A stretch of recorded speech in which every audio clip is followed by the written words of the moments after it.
Bom dia a todos. Muito obrigado por terem vindo. Agradeço também aos que estão em casa assistindo. E, de modo muito especial, agradeço aos dirigentes desta casa, o Paulo, a Gleides, pelo convite que me fizeram para voltar aqui, me dando sempre muita alegria, de participar das atividades desse centro há tantas décadas já, reencontrando aqui pessoas queridas, cujos laços de amizade vão se fortalecendo cada vez mais. Agradeço também a pianista, que nos brindou com as peças musicais no início. E gostaria hoje, de uma forma diferente, agradecer a uma amiga espírita de Paris, a Anita Becquerel, que foi quem sugeriu esse tema, que nós vamos estudar juntos hoje aqui, no grupo de estudos espíritas da Unicamp. A Anita tem participado à distância e nas últimas semanas ela apresentou justamente esse assunto durante as nossas últimas 3 reuniões. Trata-se de um artigo da Revista Espírita de Allan Kardec, publicado no mês de julho de 1865, numa seção chamada Questões e Problemas. Muitos números da revista têm essa seção assim denominada, Questões e Problemas, e nesse caso aqui, o subtítulo é Cura Moral dos Encarnados. Eu tenho feito um esforço, quando venho às atividades espíritas, de divulgar esse trabalho de Allan Kardec, que é tão importante quanto os livros. A Revista Espírita foi fundada por ele um ano após a publicação do Livro dos Espíritos, ou seja, ela começou em janeiro de 1858, e ele publicou regularmente um fascículo por mês, até um mês após a sua desencarnação, em março de 69, porque ele já tinha deixado pronto o volume de abril. A revista mostra para nós uma dimensão dinâmica do Espiritismo, propiciando a nós o contato com os bastidores da elaboração do Espiritismo pelo nosso mestre Allan Kardec. Nós aprendemos ali não só os conceitos, as teorias que estão nos livros, mas também a dinâmica de trabalho dele. Como que ele lidava com os assuntos que iam surgindo ao longo do tempo, e dali, da revista, surgiram também muitas contribuições para ele confeccionar os livros, que são mais conhecidos por nós no movimento espírita. Mesmo o Livro dos Espíritos, ele teve uma segunda edição em 1860, que é a que nós usamos até hoje, que quase dobrou de tamanho em relação à edição original de 57, e nesses 2 anos, 58 e 59, muitos artigos que foram publicados na revista serviram de base para ele expandir o Livro dos Espíritos. Isso aconteceu com todos os livros de Allan Kardec, de aproveitar, sob uma outra forma, mas com o mesmo conteúdo, os materiais que inicialmente tinham sido publicados na Revista Espírita. Então é um convite para que vocês tomem contato com essa obra, estudem regularmente, são 12 volumes como esse é o de 1865, com um material muito rico. Hoje a gente tem 3 traduções aqui no Brasil, uma delas está grátis na internet, isso pode ser uma forma mais fácil de vocês pegarem a revista para estudar. Mas também tem as edições impressas para serem adquiridas. Esse estudo desta manhã, então, diz respeito a um dos casos que chegaram ao conhecimento de Allan Kardec no ano de 65.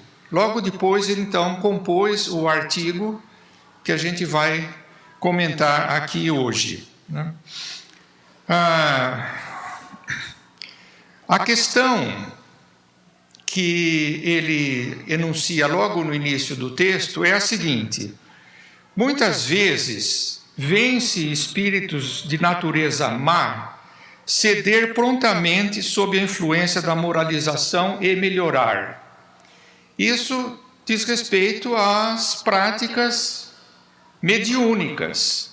Até hoje, né, e talvez ainda mais, as casas espíritas costumam ter reuniões de atendimento a espíritos que estão em condição de sofrimento ou estão desorientados, né?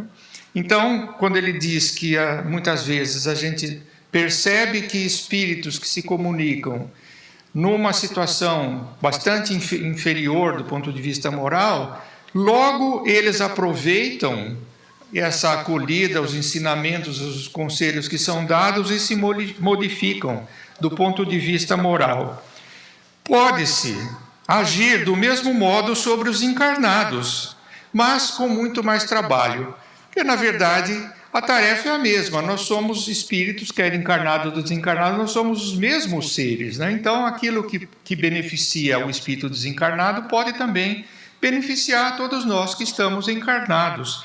Só que o Kardec notou, isso ele já tinha vários anos, né, de trabalho intenso nessa fronteira da mediunidade, ele notou que muitas vezes a modificação moral é mais rápida nos desencarnados do que nos encarnados. E aí ele lança essa pergunta de por que a educação moral dos espíritos desencarnados é mais fácil do que a dos encarnados.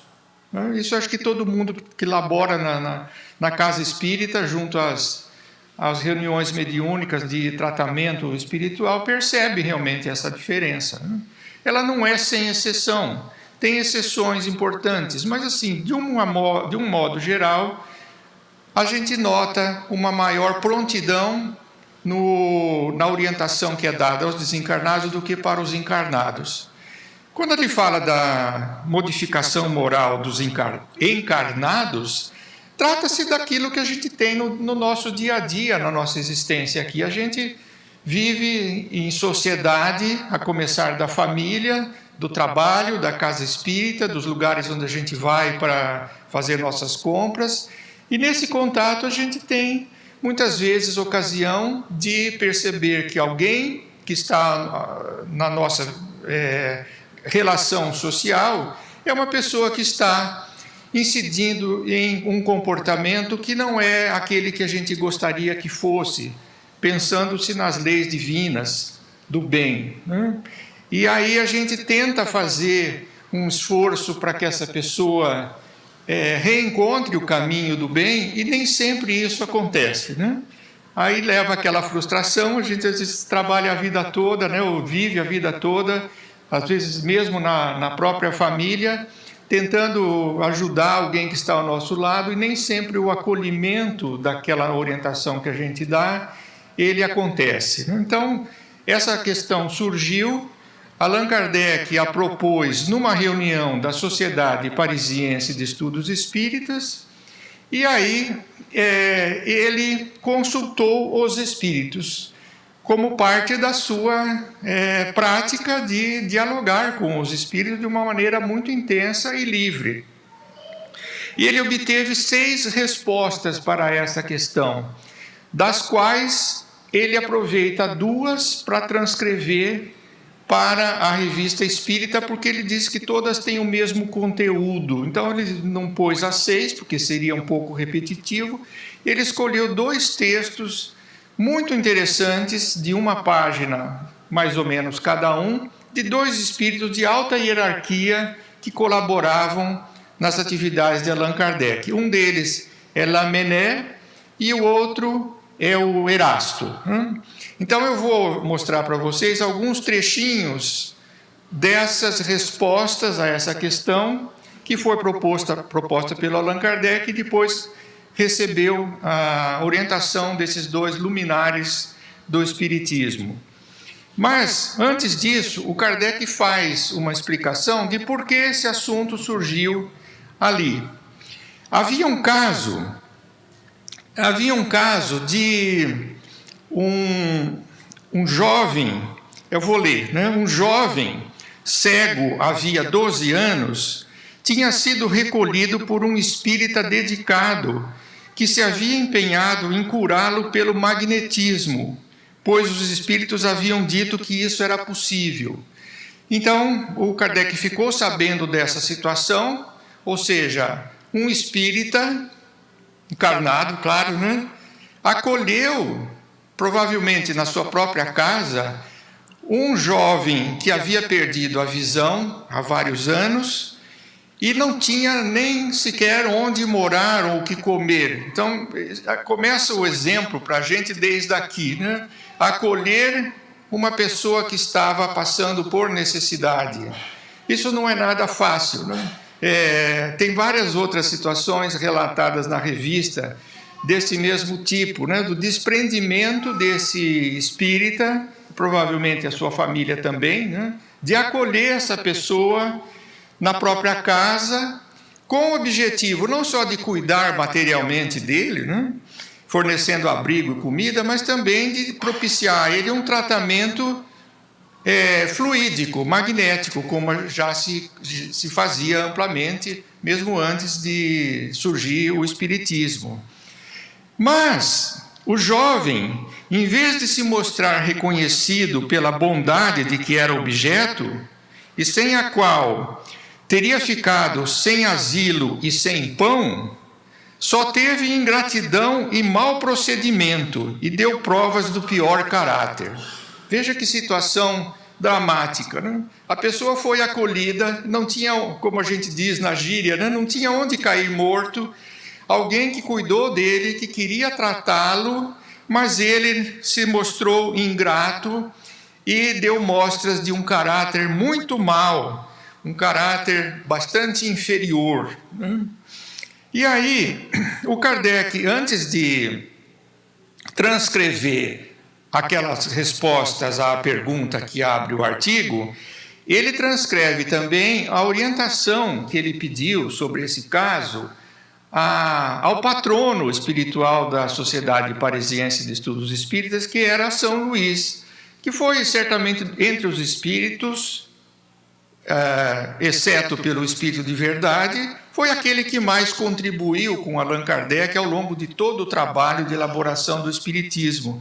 Então, São Luís veio, antes de se tratar especificamente daquela questão mais geral, mais teórica, o São Luís veio explicar o que estava acontecendo com esse moço. Então, ele diz o seguinte: esse jovem, como muitos outros, é punido por onde pecou e suporta a pena da sua má conduta.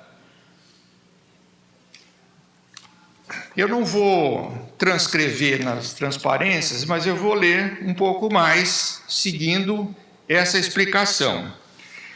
Ele diz o seguinte: sua enfermidade, ou seja, ele tinha um problema de visão, ele era praticamente cego. Sua enfermidade não é incurável.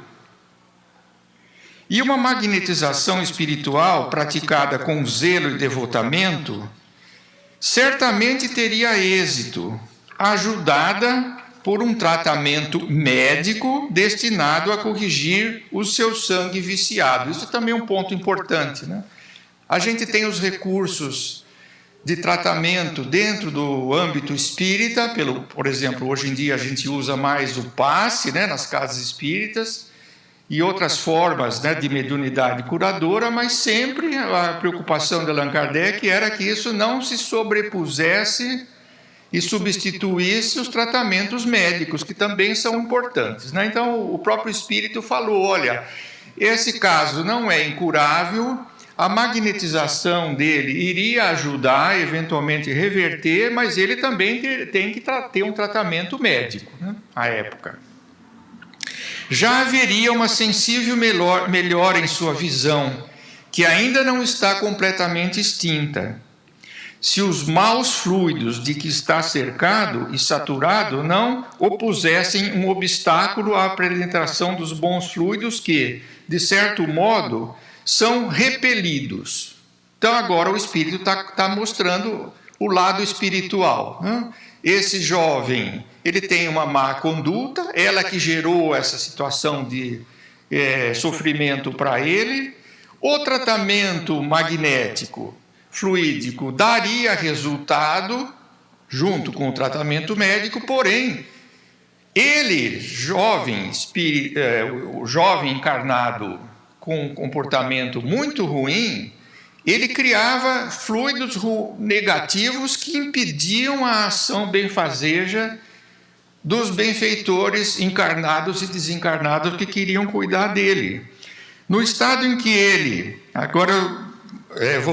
no estado em que ele se encontra, a ação magnética será impotente, enquanto, por sua vontade e sua melhoria, ele não se desembaraçar desses fluidos perniciosos.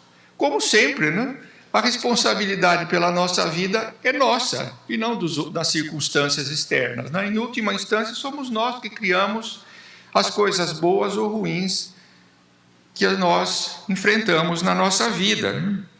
E aí, ele conclui, né? É, pois, uma cura moral que se deve obter antes de buscar a cura física. Quer dizer, o problema apareceu na manifestação da cegueira, um problema físico, ele não enxergava, mas, diante da resposta infrutífera do tratamento que ele recebia, o Espírito veio esclarecer por que a situação perdurava negativa, né?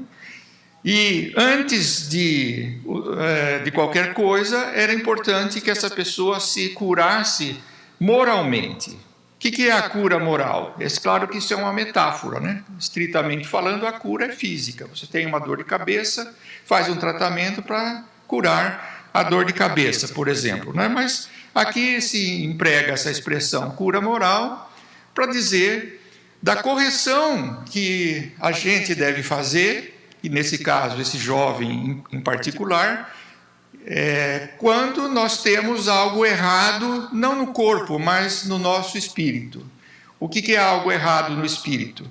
É o desvio das diretrizes morais que Jesus trouxe para nós e depois o Espiritismo renovou, corroborando tudo aquilo que Jesus havia dito. Então, precisava aqui haver uma ação moral antes de que o corpo pudesse demonstrar algum tipo de melhoria na sua condição de cegueira. Então, isso por si só já valeria o artigo, né? Esse texto de São Luís. Uma mudança de direção em seu comportamento, continua o Espírito, né? Uma mudança de direção em seu comportamento é a única coisa que pode tornar eficazes os cuidados de seu magnetizador, que os bons espíritos procurarão ajudar. Agi, pois, sobre ele como fazeis com os maus espíritos desencarnados, que quereis trazer ao bem. E aí, qual que é a sequência de recomendações que o Espírito São Luís está propondo para que as pessoas que estavam cuidando do moço aplicassem no caso? Ele não está, diz o Espírito, ele não está sob uma obsessão, não era um caso de obsessão. É a sua natureza que é má e que, além disso, perverteu-se no meio onde viveu. Os maus espíritos que o assediam só são atraídos pelas semelhanças com ele próprio, como em geral acontece nos casos de obsessão. A obsessão não é fortuita, ela acontece porque nós damos margem para que ela ocorra pela nossa condição moral deficiente, né? À medida que se melhorar, esses espíritos se afastarão. Só então a ação magnética terá toda a sua eficácia. Dai-lhe conselhos, explicai-lhe a sua posição. Veja, importante isso, né? Explicar o que estava acontecendo. Que várias pessoas sinceras se unam em pensamento para orar, a fim de atrair influências salutares sobre ele. Tem muitos casos na revista, né, em que pessoas necessitadas, encarnadas ou desencarnadas, são acolhidas por um grupinho de espíritas que se propõem a cuidar da pessoa de várias formas, entre as quais orando regularmente para beneficiar aquela pessoa. Se ele as aproveitar, não tardará a lhes experimentar os bons efeitos, porque será recompensado por uma sensível melhora em sua posição. E aí o Kardec comenta o seguinte: essa instrução de São Luís nos revela um fato importante. O obstáculo oposto pelo estado moral, em certos casos, não em todos, né, à cura dos males físicos.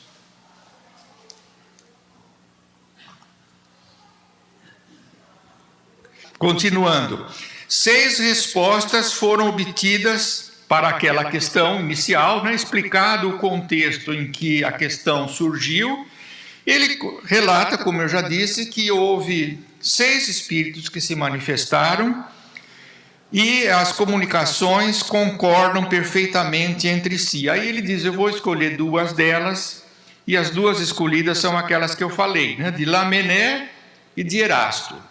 Lamennais tinha sido um homem muito influente na França, um escritor, um político, um religioso, ele era um padre também, né? E ele desencarnou em 1854, portanto, pouquinho tempo antes do Kardec começar a se interessar pelo espiritismo. E depois ele se manifesta inúmeras vezes por via mediúnica, junto a Allan Kardec, trabalhando junto com ele, inclusive nesse caso aqui, né? Ele foi um dos espíritos que deu resposta àquela questão. Eu vou citar uns pedacinhos do texto para vocês. Depois vocês chegam em casa, procurem a revista e vão ler o resto. Ele diz o seguinte: como o espírito desencarnado vê manifestamente o que se passa e os exemplos terríveis da vida, compreende tanto mais rapidamente o que o exortam a crer e fazer. Aqui é a chave da resposta, né, da questão. O espírito desencarnado, ele vê melhor do que nós, que estamos encarnados, a complexidade da situação em que ele se encontra, né? Ele vê manifestamente, ou seja, de uma maneira clara, patente, insofismável, aquilo que está se passando consigo próprio, e ele compreende, a partir daí, rapidamente, os conselhos que lhe são dados. A adversidade amadurece o pensamento. Olha que frase bonita, né? A adversidade, as coisas que nos causam incômodo, né, ou dor, ou sofrimento, ela tem o lado positivo de amadurecer o nosso pensamento. Essa expressão é verdadeira, sobretudo, para os espíritos desencarnados, que veem de perto as consequências de sua vida passada. Ou seja, aquilo que a gente chama lei de causa e efeito, né, as nossas ações elas têm consequências, algumas a curto prazo, né, e algumas a longo prazo. Por exemplo, se a pessoa se embriaga, ela bebe, aquilo vai causar malefícios para o seu corpo, para a sua família, para as pessoas que estão à sua volta, né? Então, assim, isso permite a gente fazer uma reflexão sobre se aquele ato é bom ou não. Nesse caso, seria um ato ruim, né? A pessoa se embriagar. Mas, assim, do ponto de vista espiritual, às vezes as consequências elas se dão mais a longo prazo. E aí é só o Espiritismo que vem mostrar para nós como que a longo prazo, ao longo de décadas, na vida encarnada e mesmo depois da desencarnação ou em outras encarnações, nós vamos colher aquilo que nós semeamos, como já disse Jesus Cristo para nós, né? Então, ao ver de forma mais clara as consequências daquilo que fizeram, os espíritos eles estão mais sensíveis para se corrigir, para se curar moralmente, né? E aí o descaso quanto a nós encarnados, né? O descaso e as ideias preconcebidas, ao contrário, triunfam nos espíritos encarnados.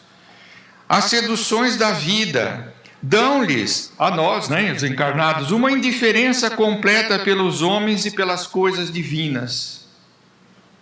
Aí a gente começa a se colocar na situação. Será que nós estamos nessa categoria aqui, né?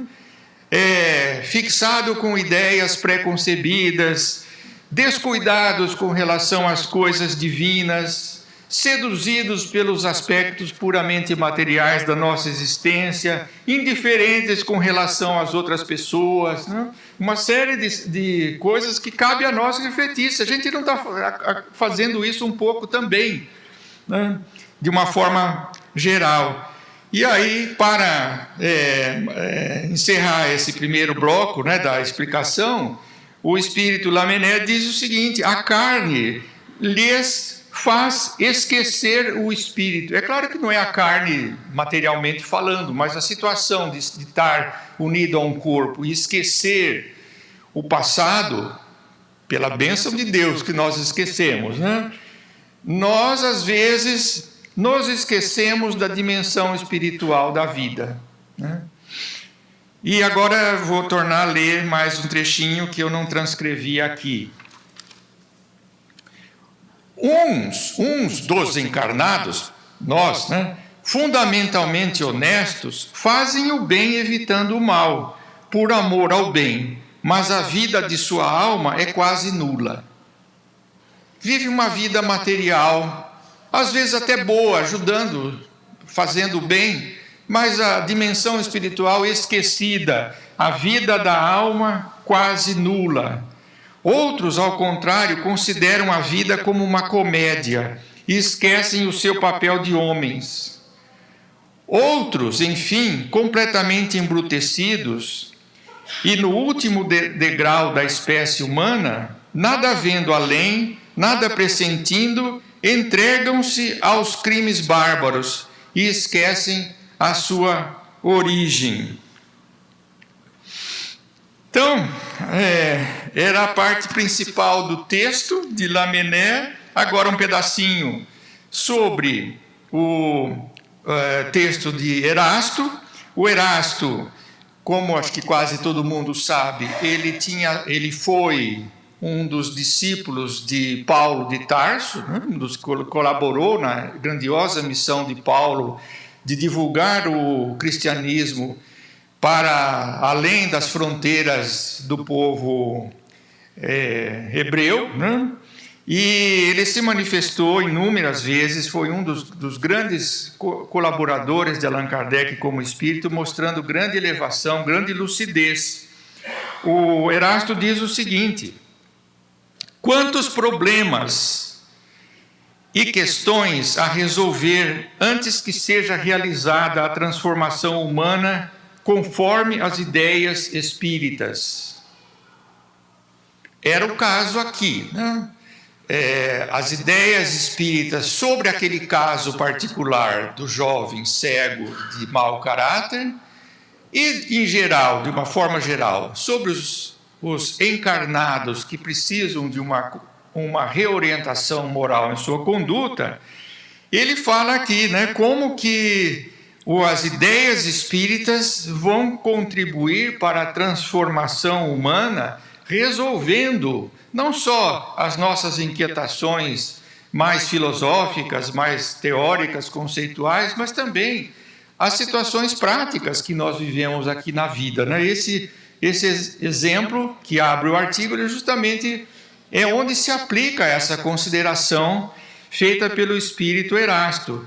Ou seja, felizmente naquele caso se tratava de um espírita que estava querendo cuidar do outro e ele certamente compreendia o que estava acontecendo. A gente não tem uma sequência desse caso na Revista Espírita, né? Pelo menos eu não achei. Mas certamente, ao longo de algum tempo, deve ter funcionado a nova orientação que estava sendo dada, né? Para que os esforços deixassem de ser, em primeira instância, sobre o corpo dele que estava enfermo, com aquela cegueira, e se voltassem para o espírito, que é onde estava a fonte do problema, né? E, inclusive, impedindo que a ação benfazeja fluídica pudesse produzir efeitos, né? E aí o Erasto diz o seguinte: A educação dos espíritos e dos encarnados, do ponto de vista moral, está entre eles. Ou seja, está entre esses problemas que podem ser iluminados à luz do Espiritismo. E a gente grifa aqui a educação dos espíritos porque é uma expressão até mais apropriada do que a expressão metafórica, a cura moral. A cura moral nada mais é do que a educação, no sentido amplo do termo. Não é a educação da escola, de aprender a ler, escrever, fazer cálculos e assim por diante, né?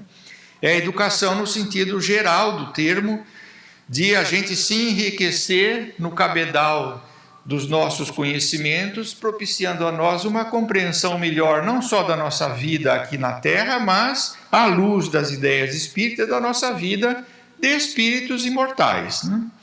E aí eu vou ler mais um trechinho dessa comunicação. Os desencarnados estão desembaraçados dos laços da carne e não mais lhes sofrem as condições inferiores, ao passo que os homens, acorrentados numa matéria imperiosa do ponto de vista pessoal, deixam-se arrastar pelo estado das provas no qual estão mergulhados. É a diferença dessas diversas situações que se deve atribuir à dificuldade que os espíritos iniciadores e os homens que têm essa missão experimentam para melhorar rapidamente e, por assim dizer, em algumas semanas, os homens que lhes são confiados. Ao contrário, os espíritos desencarnados, né, aos quais a matéria não mais impõe as suas leis e não mais fornece os meios de satisfazerem seus maus apetites, e que, por consequência, somente têm desejos insaciáveis daquelas situações que propiciavam prazer aqui na Terra, que não existem mais, esses são mais aptos a aceitar os conselhos que lhes são dados. Então, novamente, né, uma resposta diferente na forma, mas idêntica no conteúdo, com relação à questão que foi proposta na Sociedade Parisiense de Estudos Espíritas. Era mais ou menos isso que eu tinha para transcrever. Não deixem de ler o texto inteiro depois. E a gente, assim, aproveita para notar, agora que nós temos esse exemplo, né, que aqui nós temos uma pequena amostra, né, daquilo que Kardec fazia. Havia uma dúvida teórica que estava exemplificada num caso particular prático daquele jovem, né, cujo tratamento magnético não estava surtindo efeito, e essa dúvida é levada à Sociedade Parisiense de Estudos Espíritas, que, como a gente sabe, foi o agrupamento criado por Allan Kardec, e mais uma ou duas dezenas de pessoas para levar adiante as pesquisas espíritas. E ali na sociedade, certamente eles conversaram entre os encarnados e também propiciou-se a ocasião para que os médiuns presentes, não se sabe se todas as 6 comunicações foram psicografadas ali ou se em outros lugares depois enviadas para aquele lugar, mas aí o Kardec faz esse diálogo com os espíritos, o diálogo que vai esclarecer a questão. Provavelmente ele já sabia, né? Ele já sabia, mas ele quis trazer explicitamente a questão para um grupo maior, e depois ele mesmo comenta que há uma concordância entre aquilo que os espíritos disseram.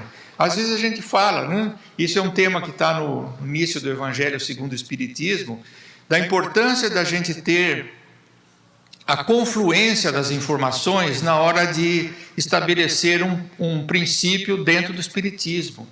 Não basta que uma pessoa faça uma proposta, sugira alguma coisa, invente alguma teoria para que a gente aceite. Aquilo tem que ser objeto de uma análise racional e que tenha também a possibilidade de verificação pela confluência ou não das informações que são dadas. Nesse caso, assim, certamente havia, como ele diz, né, uma perfeita sintonia entre os orientadores que estavam por detrás desse caso em dizer as coisas certas sobre não só aquele caso específico do moço, né, mas também do problema mais geral de por que a gente aqui, enquanto está encarnado, a gente é mais teimoso, né, de alguma forma. A gente é mais teimoso, a gente é mais duro de endireitar do ponto de vista moral, né? Às vezes a gente faz essa comparação, né, com uma planta, quando ela é nova, uma muda de uma árvore que a gente plantou, quando ela é bem novinha, a gente consegue endireitar a planta, né? Você coloca uma estaca, amarra e a planta vai crescendo na direção adequada para cima e não para os lados, por exemplo, se a gente não quiser que ela invada as outras regiões que estão à sua volta. Depois que a planta cresce e endurece, fica mais difícil de consertar, né? Precisa podar, deixar um outro broto crescer. Então, assim, do ponto de vista moral, também é assim. Às vezes a condição de encarnados, né, que beneficamente tira de nós a recordação explícita de que nós já existimos antes dessa vida e vamos continuar existindo depois dela, essa condição temporária aqui de encarnado às vezes faz com que a gente endureça do ponto de vista moral, a gente se torne menos sensível às orientações boas dadas pelos nossos orientadores, não só Jesus, que foi o nosso grande mestre, né, e depois Allan Kardec com a renovação da mensagem moral cristã, mas assim, tantos benfeitores, né, da humanidade em outras culturas, em outras épocas, que vieram nos ensinar o bem, e a gente é um pouco, às vezes, teimoso, né, de permanecer, como disse o Espírito, nas nossas ideias pré-concebidas, nos nossos velhos hábitos, evitando que as bênçãos daqueles que querem cuidar de nós nos beneficiem, nos tirem dessa situação e nos promovam numa direção melhor, tanto para nós como para as pessoas que convivem conosco. Então, é um incentivo, não só a gente estudar, entender melhor do ponto de vista espírita essas situações que todos nós vivemos aqui na Terra, mas também para que a gente possa espalhar a mensagem espírita, cujo fundamento moral certamente é o objetivo principal, né? Entender o que estava acontecendo, ver as influências fluídicas, saber que tinha espíritos atrapalhando, mas aquela não era a causa principal do problema do moço, isso tudo é muito importante. Mas no fim das contas, como disse o espírito Lamennais, enquanto ele próprio, aquele moço, ele próprio, por sua própria vontade, não resolver se modificar, essa situação não vai ser resolvida, né? Então a gente tem aqui um manancial grande, são apenas 3 páginas de revista, né, para a gente ler depois de novo e aproveitar dentro do contexto em que a gente está vivendo, né? Muito obrigado a vocês.